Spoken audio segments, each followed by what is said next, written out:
सबों को जय मसीह की। परमेश्वर एक एक विश्वासी भाई बहनों को आशीष दे।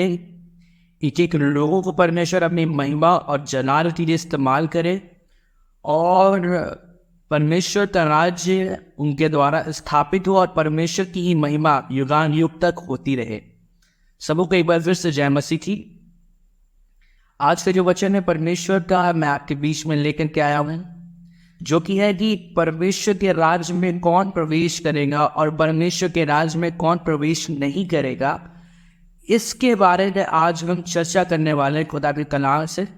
उससे पहले मैं आपके बीच में प्रार्थना करूंगा, उसके बाद मैं वचन पढ़ूंगा और वचन के बाद मैं थोड़ा एक्सप्लेन करूंगा आपको, क्योंकि खुदा का कलाम हमसे क्या कहता है, परमेश्वर हमसे क्या बातें करना चाहता है, परमेश्वर हमसे क्या सिखाना चाहता है। उन सारी बातों को आज हम गौर करेंगे, उसे हम सीखने की कोशिश करेंगे मेरे प्रियो।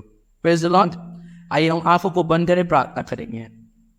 जीवित परमेश्वर, आज के दिन के लिए धन्यवादित हैं। जितने लोग ये वचन सुन रहे हैं खुदावंद, एक एक विश्वासी भाई बहनों को आप आशीष दे और जो वचन बोया जाए शैतान किसी भी रीति से किसी भी विश्वासी से चोरी ना करने पाए। परमेश्वर का सामर्थ, परमेश्वर का ये वचन बहुतायत से बढ़ता जाए, उन्नति होती जाए, लोगों के जीवन में बड़ी आशीष लेकर के आए, क्योंकि ये वचन स्वर्ग के बारे में है खुदावंद, क्योंकि ये वचन आपके किंगडम के बारे में। प्रभु जी, आपका वचन फैले, प्रभु का कान फैले, प्रभु की सेवा बढ़ती जाए, ये मेरी दुआ है। यीशु मसीह के नाम में मांग लेते हैं, आमीन। एक बार फिर से मेरे प्रियो सबों को प्रभु आशीष दे। आज के जो संदेश है वो स्वर्ग के राज्य के बारे में है कि कौन विश्वासी स्वर्ग के राज्य में प्रवेश करेगा, कौन विश्वासी परमेश्वर के राज्य में पहुंचेगा। इसके बारे में आज हम चर्चा करने वाले हैं। और कौन विश्वासी नहीं जाएगा स्वर्ग के राज्य में, उसके बारे में हम चर्चा करेंगे। गलातियों की पत्री उसकी 5वीं अध्याय है और उसके 19 वचन से लेकर के मैं आपके बीच में 24 वचन तक मैं पढ़ूंगा। बहुत सारी बातें हैं इसमें। 19 वचन से मैं पढ़ रहा हूं। गलातियों 5 अध्याय उसके 19 वचन। शरीर के काम तो प्रकट है, अर्थात व्यभिचार, गंदे काम, लूचपन, मूर्ति पूजा, टोना, बैर, झगड़ा, ईर्ष्या, क्रोध, विरोध, फूट, विधन, डार, मतवालापन, लीला और इसके जैसे और काम है। इसके विषय में मैं तुमसे पहले से कह देता हूँ, जैसे पहले भी कह चुका हूँ, कि ऐसे ऐसे काम करने वाले परमेश्वर के राज्य के वारिस ना होंगे। आमीन। परमेश्वर का वचन मेरे प्रियो बाइबल में गलातियों की पत्री से यही बात कह रहा है। वो बात ये कह रहा है मेरे प्रियो कि परमेश्वर के राज्य में वो प्रवेश नहीं करेंगे जो इस तरह के काम करते हैं। जितनी लंबी लिस्ट मैंने आपके बीच में पढ़ी है, ये ऐसे ऐसे काम करने वाले लोग हैं मेरे प्रियो, जो कि परमेश्वर के राज्य के वारिस नहीं होंगे। जिस प्रकार हमें 21 वचन में हमें देखने को मिलता है, क्योंकि ऐसे काम करने वाले परमेश्वर के राज्य के वारिस ना होंगे। बाइबल में लिखा है मेरे प्रियो, और बाइबल में जो बात लिखी हुई है वो बात सत्य है मेरे प्रियो, वो बात झूठी नहीं है मेरे प्रियो, क्योंकि खुदावंद जो कार्य करता है वो पूरा करता ही करता है। और जो परमेश्वर ने जो बातों कह दी है वो होगी ही होगी। ये बात सत्य है मेरे प्रियो, क्योंकि परमेश्वर के वचन में लिखा हुआ है कि मूर्ति पूजा, वैर, झगड़ा, ईर्ष्या, क्रोध, विधन, इस तरह के पाप करने वाले लोग परमेश्वर के राज्य के वारिस नहीं होंगे। आज कई ऐसे लोग हैं मेरे प्रियो जो कि परमेश्वर के राज्य से भटक गए हैं, जो परमेश्वर के राज्य के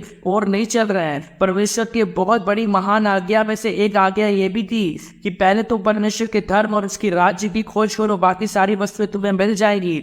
मत्ती रचित सुसमाचार 6:33 में ये बात लिखी हुई है। और परमेश्वर ये चाहता है कि आप परमेश्वर के धर्म और उसकी राज्य की खोज करें, बाकी सारी वस्तुएं में यूं ही मिल जाएगी। लेकिन लोग पहले परमेश्वर के धर्म और राज्य की खोज नहीं कर रहे हैं, आज पाप में चले गए हैं, पवित्रताई को छोड़ दिया है और ईर्ष्या, वैर, भाव और झगड़ा, मूर्ति पूजा, तमाम प्रकार की चीजों में आज इन्वॉल्व हो गए मनुष्य। परमेश्वर चाहता है कि हम परमेश्वर के राज्य की खोज में पड़ते जाए। बड़ी लंबी चौड़ी लिस्ट है मेरे प्रयोग। व्यभिचार, गंदे काम, लूचपन, मूर्ति पूजा, टोना, वैर, झगड़ा, ईर्ष्या, क्रोध, विरोध, फूट, विधन, डार, मतवालापन, लीला, इतनी बड़ी लंबी लिस्ट है। और आगे लिखा हुआ है कि ऐसे ऐसे और भी काम हैं। जो करने वाले परमेश्वर के राज्य के कभी भी वारिस नहीं होंगे। परमेश्वर के राज्य में वारिस कौन होंगे? परमेश्वर के राज्य में जाएगा कौन? उसके 22वें वचन में, गलातियों की पत्री 5वें अध्याय का उसके 22वें वचन में एक बात लिखी हुई है, वो मैं आपके बीच में पढ़ना चाहूंगा। पर आत्मा का फल प्रेम, आनंद, शांति, धीरज, कृपा, भलाई, विश्वास, नम्रता और संयम है। ऐसे ऐसे कामों के विरोध में कोई भी व्यवस्था नहीं है। और जो मसीह यीशु के हैं, उन्होंने शरीर को उनकी लालसाओं और अभिलाषाओं समेत क्रूस पर चढ़ा दिया है।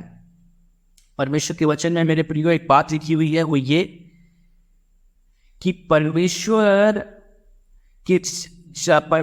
उन्हीं लोगों को स्वर्ग राज्य में प्रवेश कराएगा जिनके जीवन में प्रेम, आनंद, पवित्र आत्मा के 9 फल जिनके जीवन में काम करते हैं, जिनके जीवन में पवित्र आत्मा के फल हैं, वे परमेश्वर के राज्य के वारिस होंगे। ऐसे ऐसे कामों के विरोध में कोई व्यवस्था नहीं है, बाइबल में लिखा हुआ है। और उन्होंने क्या किया? यीशु मसीह के बातों को क्या किया? क्रूस पर चढ़ा दिया। लिखा हुआ है कि शरीर की लालसाओं और अभिलाषाओं समेत क्रूस पर चढ़ा दिया है। क्रूस पर चढ़ाना है। हमें पाप के लिए नहीं जीना है, हमें पवित्रता के लिए जीना है, हमें सच्चाई के लिए जीना है, हमें खराई के लिए जीना है, हमें परमेश्वर के राज्य के लिए जीना है, हमें परमेश्वर के राज्य को स्थापित करना है, परमेश्वर की पढ़ाई करनी है, परमेश्वर के नाम को ऊंचा करना है, परमेश्वर के नाम को जय जयकार में लेकर चलना है। कि परमेश्वर ने हमें इसलिए नहीं चुना कि हम क्या करें? गड़बड़ी करें। हाँ, परमेश्वर ने इसलिए हमें नहीं चुना कि हम गड़बड़ी में चले जाएं, विरोध में चले जाएं, बुरी चीज़ों में चले जाएं। नहीं, लेकिन परमेश्वर तो चाहता है कि हम परमेश्वर के पवित्र आत्मा के अगुवाई में चले, पवित्र आत्मा के फलों में चले, पवित्र आत्मा के अभिषेक में चले। परमेश्वर तो ये चाहता है मेरे प्रियो। और परमेश्वर के किंगडम में, परमेश्वर के हेवन, किंगडम ऑफ हेवन, यानी कि परमेश्वर के राज्य में वही व्यक्ति प्रवेश कर सकता है जो कि क्या है? जो कि जिसके जीवन में पवित्र आत्मा के फल है।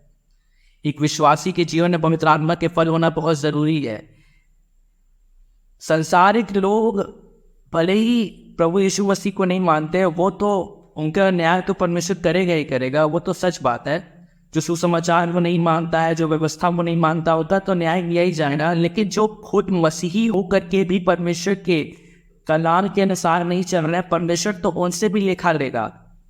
वचन में लिखा हुआ है, मनुष्य का मरना और न्याय होना तय है। क्योंकि परमेश्वर हर एक बातों का, चाहे गुप्त हो, चाहे भली हो, चाहे बुरी हो, सारी बातों का परमेश्वर क्या करेगा? न्याय करेगा मेरे प्रियो। ये बाइबल में लिखा है, ये मैं नहीं कह रहा, खुदा का कलाम कह रहा है। और आगे लिखा हुआ है, एक मैं आपके बीच में प्रकाशित वाक्य पढ़ना चाहूंगा। प्रकाशित वाक्य उसकी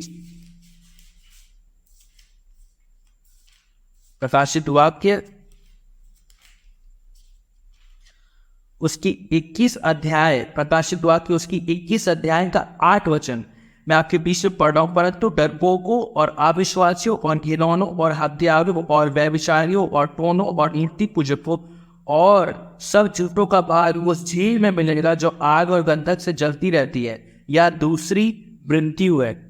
परमेश्वर के कलाम में लिखा हुआ है कि ऐसे ऐसे काम करने वाले, मतलब क्या?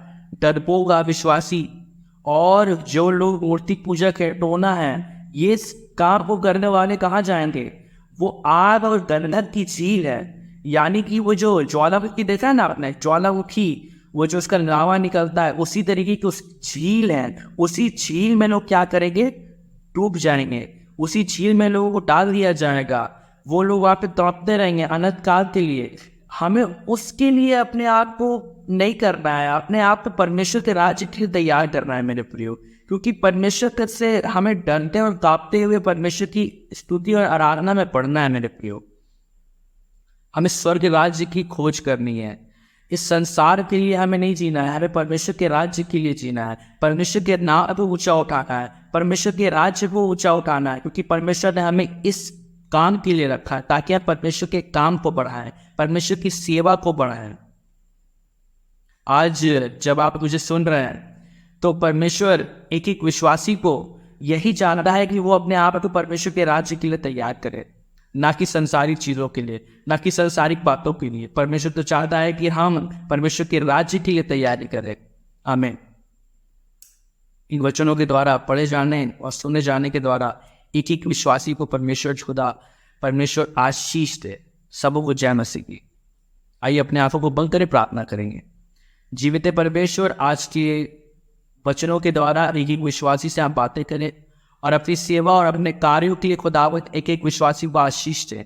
जितने बीमार हैं उन्हें चंगा करें, जितने लोग देख रहे हैं सुन रहे हैं खुदावंद, एक एक विश्वासी को पिता पुत्र पवित्र आत्मा के नाम में यीशु मसीह के लहू में कवर करते हैं खुदावंद। एक एक को आशीष से करते।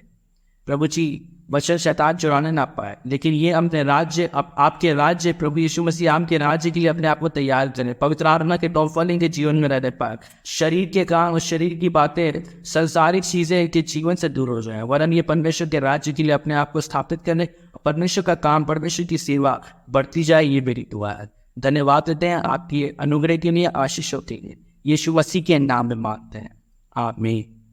सबको जय मसीह की। परमेश्वर इस विश्वासी को आशीष दें। मैं चाहूँगा कि परमेश्वर के काम को, परमेश्वर की सेवा को आप बढ़ाएं, आप इसे शेयर करें अपने दोस्तों को, अपने लोगों को और अपने रिश्तेदारों को, ताकि परमेश्वर का सेवा हर जगह फैले और परमेश्वर की महिमा उन्हें पाए। आमीन। सबको जय मसीह।